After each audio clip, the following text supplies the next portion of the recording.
Desde que somos niños, nos enseñan una verdad sencilla. El perro es el mejor amigo del hombre, un compañero leal, un protector, un ayudante. Pero entonces, ¿por qué cuando queremos insultar verdaderamente a alguien, humillarlo hasta lo más profundo, recurrimos precisamente a esta imagen aparentemente noble? Piensen en cuánta negatividad y desprecio están empaquetados en expresiones como vida de perro, perro sucio o la infame hijo de perra. Este patrón extraño se encuentra en muchas culturas. Por ejemplo, en polaco, una de las maldiciones más fuertes es szakarew, que literalmente se traduce como sangre de perro. ¿Por qué la sangre de un perro y no de un lobo o un oso se convirtió en sinónimo de algo vil y bajo? Si nuestros antepasados quisieran enfatizar la crueldad animal o la salvajidad de alguien, podrían haber usado imágenes de depredadores mucho más peligrosos. Pero no, esta aversión ilógica, casi irracional, quedó grabada en la conciencia colectiva. Es como si detrás de la imagen del perro doméstico se escondiera otro prototipo más antiguo y aterrador. Como si nuestra memoria colectiva, nuestro código cultural, guardara un recuerdo vago pero muy inquietante. ¿Y si todos estos insultos no son solo palabras, sino un eco de una era hace mucho desaparecida? Un eco de una guerra despiadada por la supervivencia, cuyos restos todavía suenan en nuestro habla hoy. ¿Y si alguna vez, viviendo junto al hombre, no había un amigo fiel, sino un enemigo jurado? Una criatura que era terriblemente similar a nosotros, pero que no era uno de nosotros. Imaginen un adversario inteligente, antropomórfico, con un cuerpo como el humano, pero la cabeza de un perro. Esto ya no es solo un animal. Es un competidor, otra especie inteligente luchando por los mismos recursos, por la misma tierra. Esta lucha debe haber sido tan brutal y prolongada que la memoria de ella quedó grabada en nuestro subconsciente. Y cuando el enemigo mismo desapareció de las páginas de la historia, solo quedó el odio, congelado en el lenguaje. Los insultos que usamos hoy podrían ser el último monumento a este enemigo olvidado. Y quizás esta hipótesis no es tan fantástica como parece a primera vista. Porque, ¿qué pasa si este enemigo no simplemente se desvaneció en las brumas del tiempo? ¿Qué pasa si continúa existiendo lado a lado con nosotros durante mucho más tiempo de lo que podemos imaginar? Y este viaje desde conjeturas vagas hasta hechos impactantes no comienza en mitos antiguos, sino en los bosques de Siberia, en los registros de un médico que en el siglo XIX se encontró con lo inimaginable. Esta siniestra sombra en nuestro lenguaje, este legado inexplicable de enemistad. Todo podría haber quedado como una curiosa teoría lingüística si no fuera por la asombrosa evidencia que yace mucho más cerca de nuestro propio tiempo. Nuestro camino desde las profundidades del subconsciente hasta los hechos tangibles nos lleva al no tan distante siglo XIX, al corazón mismo de la vasta y misteriosa taiga siberiana. Esta es una historia documentada no por un místico o un soñador, sino por un hombre de ciencia, un médico llamado Nikolai Chukov. En 1838, mientras vagaba por los densos bosques cerca de Tomsk, se encontró en una situación que cambiaría para siempre su percepción del mundo. Imaginen la escena. Una cabaña de casa remota, perdida a cientos de kilómetros de la civilización, el frío penetrante de la mañana y un silencio roto solo por el crujir de las ramas. Fue en este escenario que el asombrado doctor Yukov conoció a sus invitados. En el umbral de su modesta vivienda había criaturas que al principio le parecieron pequeños osos. Eran hombres bajos, sus cuerpos cubiertos de pelo grueso. Sus cuellos eran tan cortos que sus cabezas parecían fusionarse casi con sus hombros. Pero la característica más llamativa era sus rostros. Ojos redondos miraban al doctor con cautelosa curiosidad, y sus rasgos eran inhumanos. Los invitados vinieron en paz. Como regalo, trajeron una piel llena hasta el borde de miel silvestre espesa y fragante. El asombrado doctor, a su vez, compartió con ellos las cosas más valiosas que tenía en la naturaleza: sal y fósforos. Y aquí es donde ocurrió lo más increíble. Estas criaturas, con su extraña apariencia bestial, comenzaron a hablar. Su discurso era decente, bastante comprensible, aunque estaba lleno de palabras antiguas y arcaicas, como si estuvieran hablando el idioma de sus bisabuelos. El doctor Koyukov se enteró de que estas personas se llamaban a sí mismas los pequeños, y habían vivido en estos bosques desde tiempos inmemoriales. Deliberadamente evitaban el contacto con forasteros, y solo hacían contacto en casos extremos para intercambiar pieles por artículos esenciales: ropa, platos o sal. Y el doctor Kryukov, cuya mente científica luchaba por encontrar alguna explicación para esto, ardía de curiosidad. Preguntó si podía visitar su asentamiento, pero los hombres bestia respondieron que no tenían asentamiento permanente como tal. Llevaban un estilo de vida nómada, siguiendo a la presa, cazando y pescando. Para refugiarse, usaban antiguas chozas de barro construidas por sus ancestros, que simplemente mantenían. Y con eso, su conversación terminó. Los invitados se fueron tan silenciosamente como habían aparecido, dejando al doctor Koyukov solo con pensamientos que voltearon toda su visión científica del mundo patas arriba. Esta historia podría haber sido descartada como fatiga, una alucinación o un espejismo del bosque, si no fuera por su continuación. Al regresar a Tomsk, Kushkov le contó a su primo, el coronel Mroken, sobre su increíble aventura, y la reacción del coronel fue no menos impactante que el encuentro mismo. No se sorprendió en absoluto. Es más, confirmó que todos los lugareños, especialmente aquellos involucrados en el comercio de pieles, sabían perfectamente sobre los pequeños. Estos aldeanos del bosque eran parte de una economía oculta, pero muy real de la taiga. Regularmente intercambiaban su rico botín de caza por bienes del mundo grande. Para los comerciantes locales, eran solo otra tribu salvaje, aunque extremadamente inusual. Así, la historia del doctor Koshkov dejó de ser solo un cuento exagerado. Se convirtió en un testimonio documentado, confirmado por otra persona. En las tierras salvajes de Siberia, hace apenas un par de siglos, vivía una tribu de seres que combinaban rasgos humanos y animales, poseían habla y llevaban su propia forma de vida oculta. Y este hecho, este encuentro siberiano, es como una llave que abre la puerta a un pasado mucho más profundo. Porque si fueron vistos en el siglo XIX, ¿qué hay de los siglos anteriores? Resulta que los historiadores y filósofos más respetados de la antigüedad sabían mucho más sobre ellos y escribieron sobre ellos como un pueblo muy real que habitaba diferentes rincones de nuestro planeta. La historia del doctor Koyukov en la naturaleza siberiana deja de ser una mera anomalía y se convierte en una llave, desbloqueando un panorama asombroso del pasado.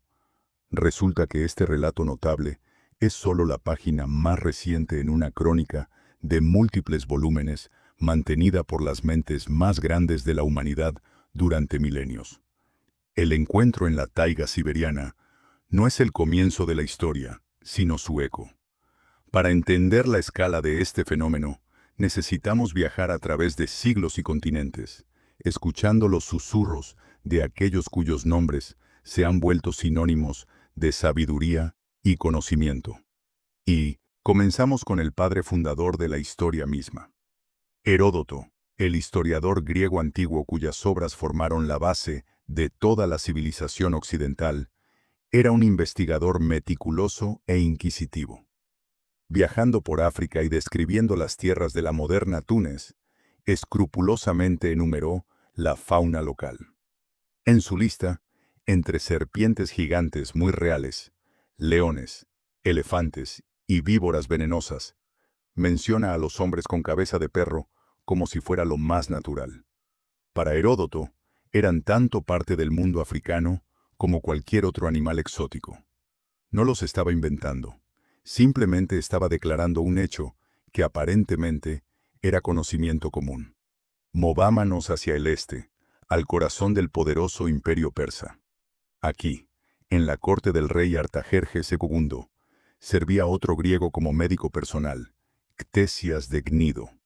Como médico, poseía una mente aguda y observadora, y tenía acceso a una amplia variedad de información que fluía desde todos los rincones del vasto imperio.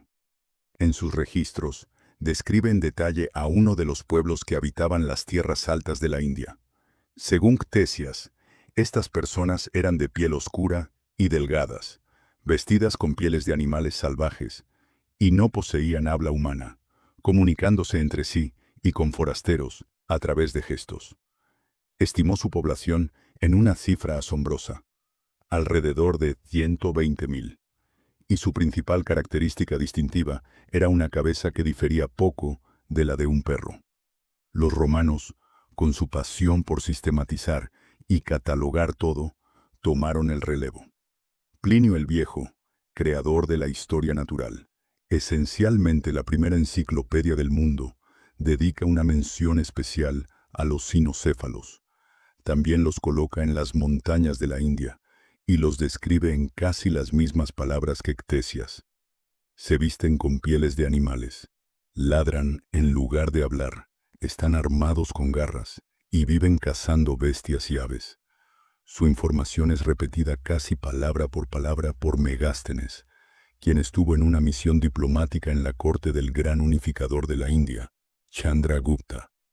Estos ya no son solo repeticiones de rumores, sino testimonios obtenidos de diferentes fuentes y en diferentes momentos, todos convergiendo en los detalles clave.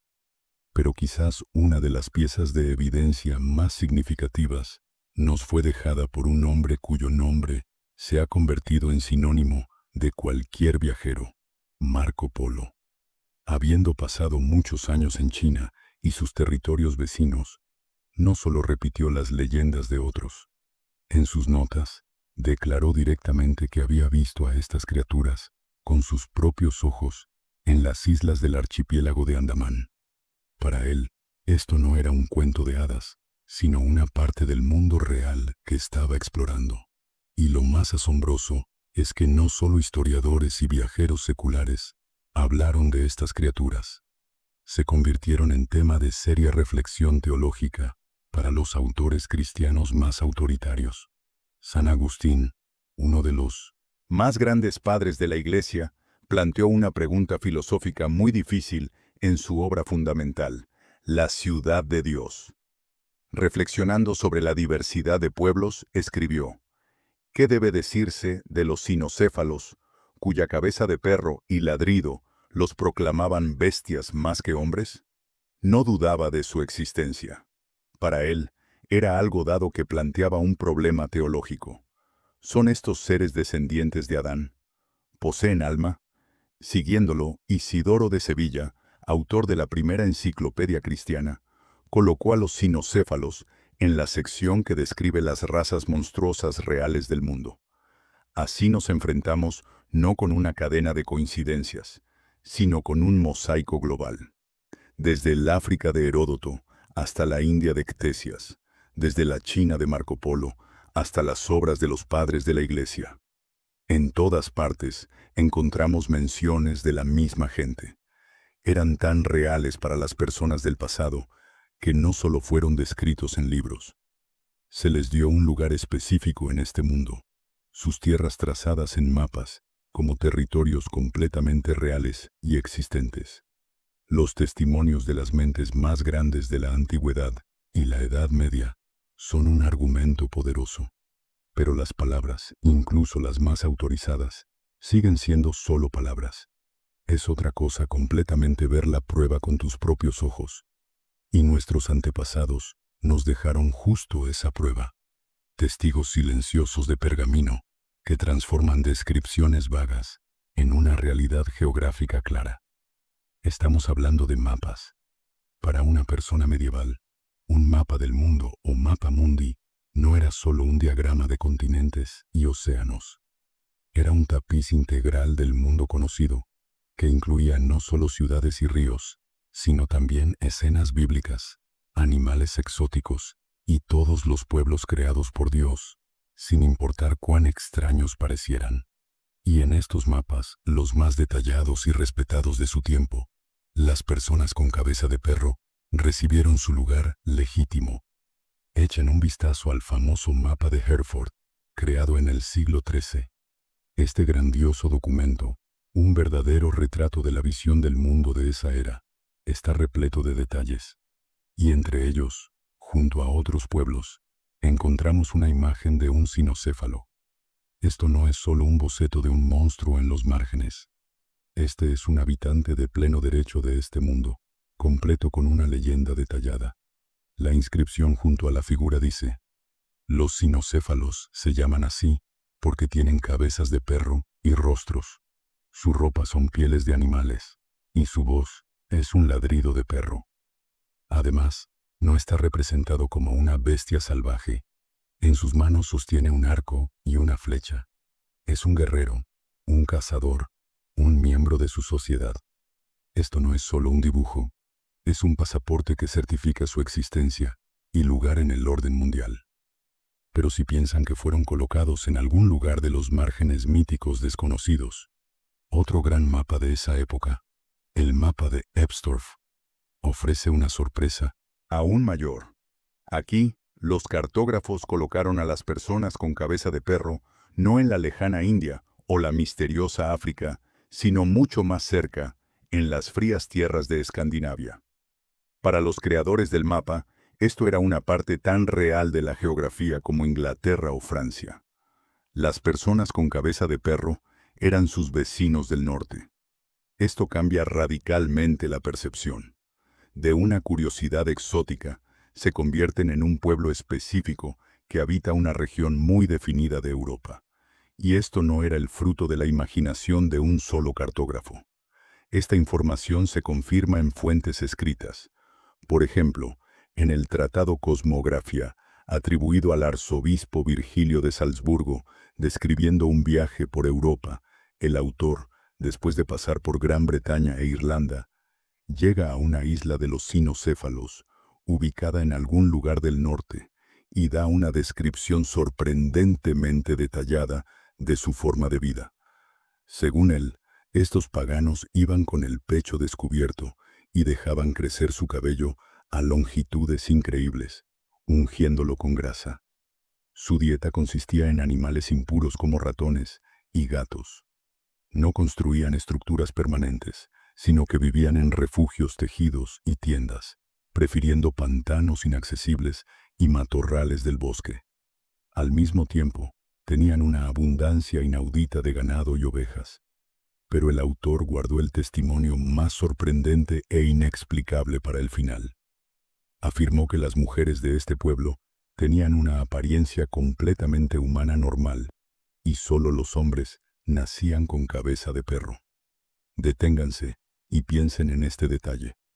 Esto ya no es solo una descripción de una tribu extraña. Es una paradoja biológica que destruye todas las nociones convencionales. ¿Cómo es posible tal cosa? Esto cuestiona todas las explicaciones simples.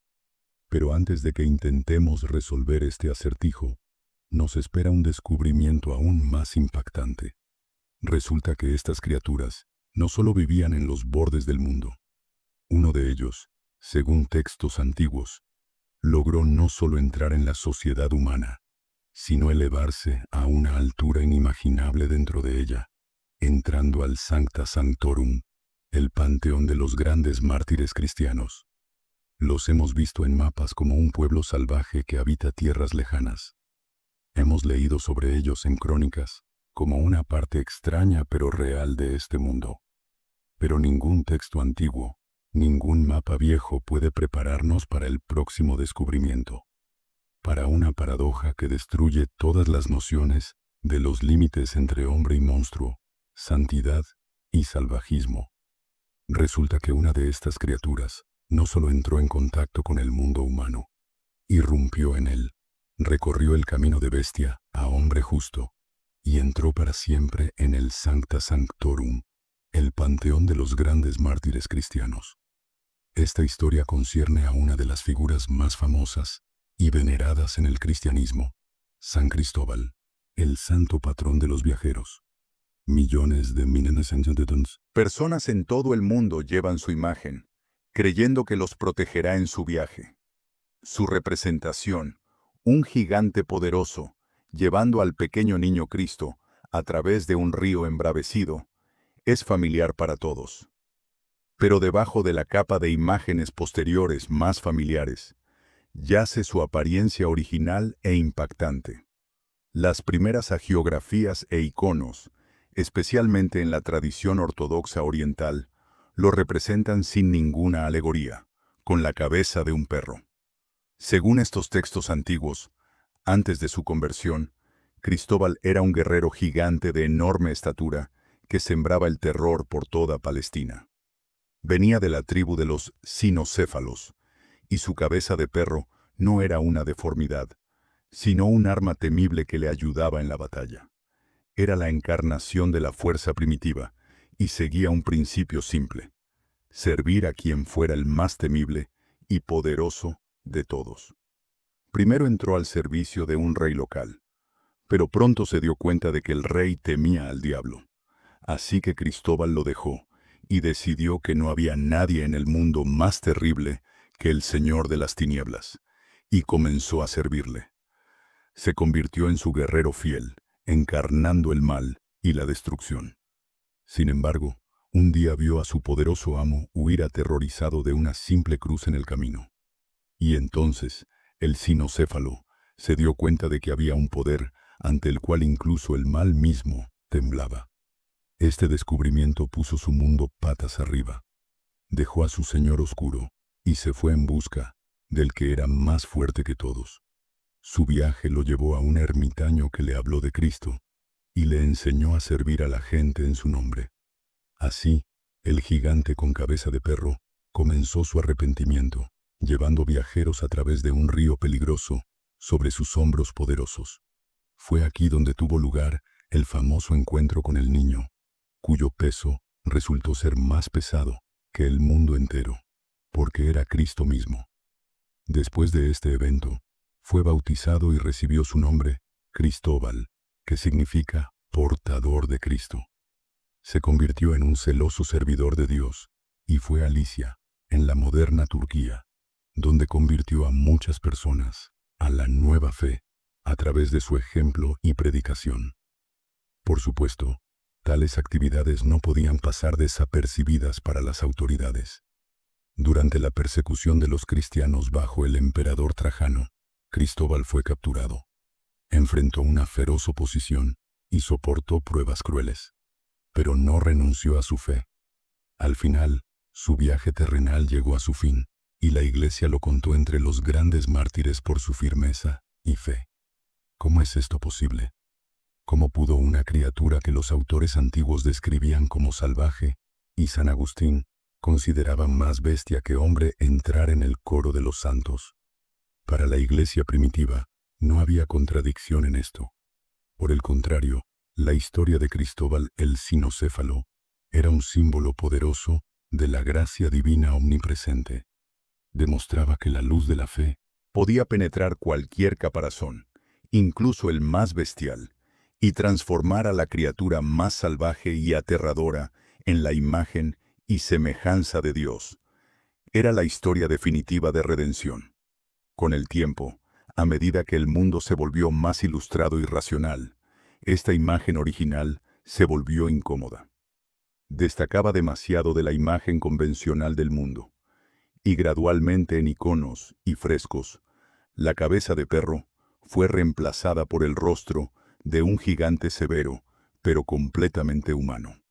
El significado original impactante se perdió, reemplazado por una alegoría más simple y comprensible. Pero las imágenes antiguas permanecen como testimonio silencioso de esta historia increíble. Y la historia de San Cristóbal el Cinocéfalo nos plantea una pregunta aún más profunda. Si uno de ellos poseía razón, voluntad y capacidad de transformación espiritual, ¿cómo eran realmente? Reunamos toda la evidencia dispersa e intentemos crear un retrato completo de ellos. La historia de San Cristóbal el Cinocéfalo lleva nuestra investigación a un nivel completamente nuevo. Ya no podemos percibir a estos seres como meros animales salvajes o monstruos míticos. Si uno de ellos era capaz de una evolución espiritual compleja, significa que poseían razón, autoconciencia y una vida interior compleja. Ahora que estamos convencidos de su presencia generalizada en la historia, desde la taiga siberiana hasta el panteón cristiano, es hora de unir todas las descripciones dispersas e intentar crear su retrato más completo y objetivo. Dejemos de lado la especulación y enfoquémonos en los detalles que se repiten en los testimonios de diferentes autores de diferentes épocas. Lo primero que llama la atención es la sorprendente diversidad en altura. Por un lado, tenemos la historia de Cristóbal, un guerrero gigante cuya altura se describe como colosal, alcanzando 2 o incluso 2,5 metros. Por otro lado, tenemos el informe del Dr. Koyukov sobre los pequeños de cerca de Tomsk, a quienes describe como hombres bajos, apenas la mitad de la altura humana.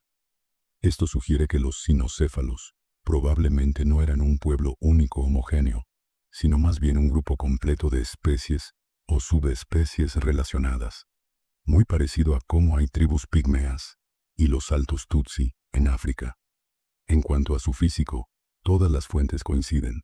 El cuerpo de un cinocéfalo era antropomórfico. 2 brazos, 2 piernas, postura erguida. Sus brazos y pecho se describen como bastante peludos, pero no completamente cubiertos de piel, lo que los distingue de los simios. Sus dedos estaban equipados con pequeñas garras, lo suficientemente grandes como para servir de armas, pero no tan grandes como para interferir con el uso de herramientas. Algunos autores, aunque pocos, notan la presencia de una cola, especificando que no era esponjosa como la de la mayoría de los perros, sino de pelo liso, similar a la de un gran danés. La característica principal y definitoria, por supuesto, era la cabeza. Todos los testigos la describen como parecida a la de un perro, pero si leen los detalles, emerge una imagen más compleja. Toda la cabeza estaba cubierta de pelo corto, cuyo color variaba de rojizo a marrón, ocasionalmente gris. A veces se menciona una melena gruesa en la parte posterior del cuello, dándole un parecido a una hiena. Y esta no es una comparación aleatoria. Parece que la cabeza de un cinocéfalo era algo entre la de un perro, un chacal y una hiena. El hocico era alargado, incluso puntiagudo como el de un chacal, pero las orejas eran redondas como las de una hiena. Y lo más importante, ubicadas a los lados de la cabeza, no en la parte superior, es decir, a la manera humana. Era una combinación extraña pero funcional de características de diferentes depredadores. Su lenguaje se describe inequívocamente como ladridos o gruñidos. Sin embargo, el hecho de que los pequeños siberianos pudieran comunicarse pasablemente en ruso antiguo sugiere que su aparato vocal también era capaz de habla articulada. Su idioma nativo simplemente estaba estructurado de manera completamente diferente. En cuanto a sus hábitos alimenticios, todos los autores son unánimes. Los cinocéfalos eran carnívoros u omnívoros, pero con una clara preferencia por la carne. Se describen como agresivos y sin escrúpulos sobre cualquier presa, incluidos seres inteligentes, incluso los de su propia especie. Pero no eran solo una manada de animales salvajes. Todas las fuentes apuntan a la existencia de una estructura social. La tribu estaba organizada según el principio de una manada de lobos. A la cabeza estaba el macho más fuerte, el líder, rodeado de varios combatientes de rango inferior. El poder del líder era absoluto, especialmente durante una cacería o en tiempos de peligro. Es notable que las mujeres tenían su propia jerarquía paralela. La líder de la parte femenina de la tribu no era necesariamente la pareja del líder, sino la hembra más fuerte y autorizada. Y era ella, por regla general, quien se convertía en la pareja del líder, no al revés. La monogamia, al parecer, no se practicaba en su sociedad. Y finalmente, el detalle más importante que definitivamente los separa del mundo animal. Todos los historiadores, desde Plinio hasta los cartógrafos medievales, están de acuerdo en una cosa. Las personas con cabeza de perro no andaban desnudas. Llevaban ropa hecha de pieles de animales. Esto indica la presencia de tecnología, autoconciencia y una cierta cultura. Este retrato compuesto pinta la imagen de una especie compleja, inteligente y peligrosa, que vivió junto a los humanos durante siglos. Eran salvajes, guerreros e incluso, como hemos visto, santos. Pero las leyendas también han preservado la memoria de un tiempo en que uno de ellos pudo usar no solo la piel de una bestia, sino una corona real. El retrato que hemos ensamblado pinta la imagen de una especie inteligente, compleja y peligrosa, que vivió en la periferia del mundo humano durante siglos. Los hemos visto como salvajes, guerreros e incluso santos. Pero la memoria popular, abriéndose paso a través del espesor de las edades, ha preservado historias aún más asombrosas. ¿Y si los cinocéfalos no siempre fueron parias? ¿Y si en 1900 algún momento uno de ellos logró romper la barrera del miedo y la alienación y ascender a la cima misma de la sociedad humana? ¿Y si un hombre con cabeza de perro llevó no solo ropa de pieles, sino una corona real? Parece impensable, pero justo tal historia, llena de tragedia y soledad, nos ha llegado en forma de una leyenda croata, preservada y recontada por una mujer local de 104 años, Jerka Petrović. Esta historia no es sobre un monstruo en el trono, sino sobre un drama personal profundo, sobre la carga de un secreto más pesado que cualquier corona. La leyenda dice que hace mucho tiempo en Croacia gobernaba un rey. Era sabio y justo, pero nadie había visto nunca su rostro completo.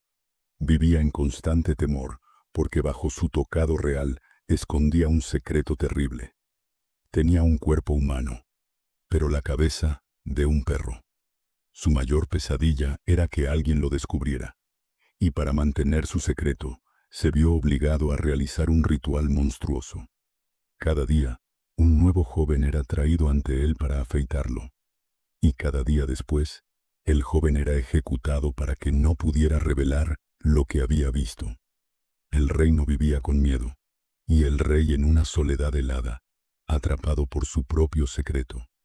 Pero un día, llegó el turno del único hijo de una viuda. La madre, enloquecida por el dolor, no podía aceptar la pérdida de su hijo, y decidió un acto desesperado. La noche antes de que su hijo fuera al palacio, necesitaba masa para el pan. Pero a la harina y el agua, agregó algo invaluable: unas gotas de su propia leche materna. Horneó el pan, y le dijo a su hijo que se lo ofreciera al rey antes de que comenzara su terrible tarea. El joven, temblando de miedo, apareció ante el gobernante, pero antes de tomar la navaja, extendió el pan que su madre había horneado. El rey, sorprendido por tal audacia, partió un pedazo. El pan parecía tan dulce y delicioso, diferente a todo lo que había probado. Lo comió todo con placer, y preguntó al joven el secreto de su asombroso sabor. Y entonces, el joven reveló el secreto. Este pan es tan dulce porque mi madre agregó su leche a él. Al escuchar esto, el rey se quedó paralizado.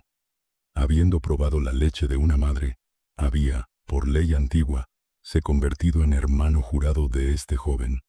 Ya no podía hacerle daño. Por primera vez en muchos años, su cruel ritual fue roto. Perdonó la vida del joven, pero le hizo jurar un terrible juramento: nunca revelar a nadie el secreto de la cabeza de perro. El joven regresó a casa, pero el peso del secreto era insoportable. No podía contárselo a nadie, ni siquiera a su propia madre. Pero el secreto ardía dentro de él, exigiendo ser liberado. Y entonces, el joven salió al campo, cavó un hoyo profundo en la tierra, y gritó en él: el rey tiene cabeza de perro. El rey tiene cabeza de perro. Luego cubrió el hoyo con tierra, creyendo que el secreto quedaría enterrado allí para siempre. Pero de ese lugar creció una caña. Y cuando el viento soplaba a través de ella, la caña susurraba: el rey tiene cabeza de perro, el rey tiene cabeza de perro. Un día, un pastor pasaba por allí, cortó la caña y se hizo una flauta. Pero cuando comenzó a tocarla, la flauta cantaba solo una melodía: el rey tiene cabeza de perro, el rey tiene cabeza de perro. La noticia se extendió por todo el reino. La gente comenzó a hablar abiertamente. Y el rey, al darse cuenta de que su secreto había sido revelado, finalmente se quitó su tocado.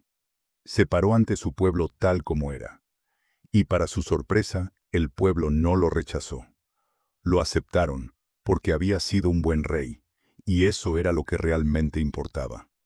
Esta leyenda croata, preservada a través de generaciones, es asombrosa no solo por su contenido, sino por lo que revela.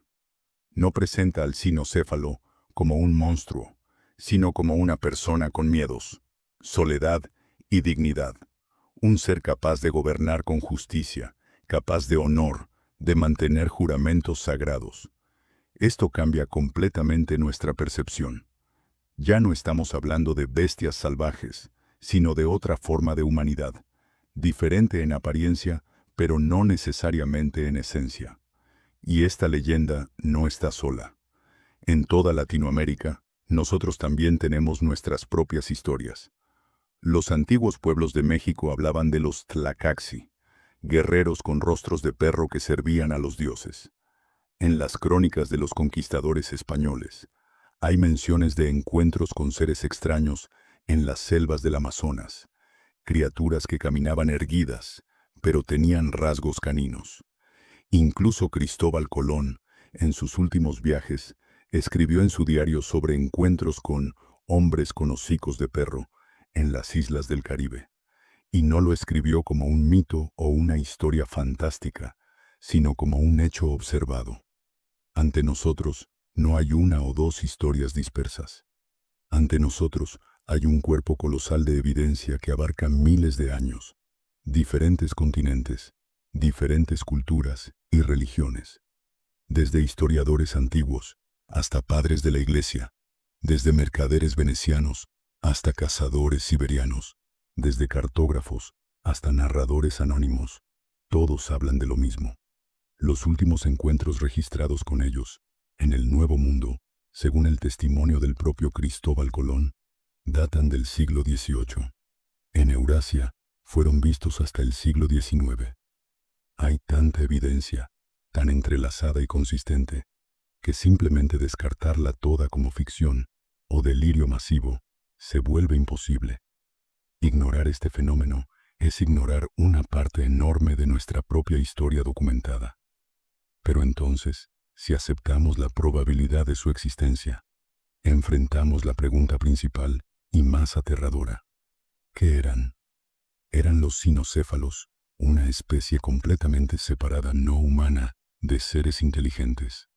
Una rama paralela de evolución que se desarrolló lado a lado con el Homo sapiens, pero tomó un camino diferente, una especie de hombre canino que perdió la lucha. Despiadada por el planeta, así como los neandertales una vez perdieron, o eran humanos, pero pertenecientes a alguna raza perdida, una subespecie antigua con diferencias físicas impactantes. La ciencia moderna ofrece una explicación simple. Eran simplemente personas con anomalías genéticas raras, víctimas de un fallo genómico, a quienes los ancestros supersticiosos tomaron por monstruos. Pero, ¿puede esta versión explicar su distribución generalizada, su población que asciende a cientos de miles y su compleja organización social? Y de esta pregunta surge la última, la más oscura. Si realmente existieron, ¿a dónde fueron todos? Su desaparición es un misterio tan profundo como su existencia misma. Fueron completamente exterminados por nuestros ancestros en una guerra larga y brutal, de la que no quedan registros, excepto ese odio congelado en nuestras maldiciones. Quizás sangre de perro hijo de perra, son los últimos trofeos de esa victoria olvidada? ¿O simplemente no pudieron competir, retirándose cada vez más hacia densos bosques y montañas, hasta que el último de ellos se disolvió en la naturaleza? ¿O quizás nunca desaparecieron en absoluto?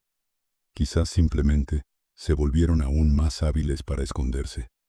Y en algún lugar de los rincones más inaccesibles del planeta, los descendientes de los pequeños siberianos todavía viven, evitando todo contacto con nuestro mundo. En las profundas selvas del Amazonas, donde ningún hombre moderno ha puesto pie. En las vastas extensiones de Siberia, donde los satélites no alcanzan a ver todo.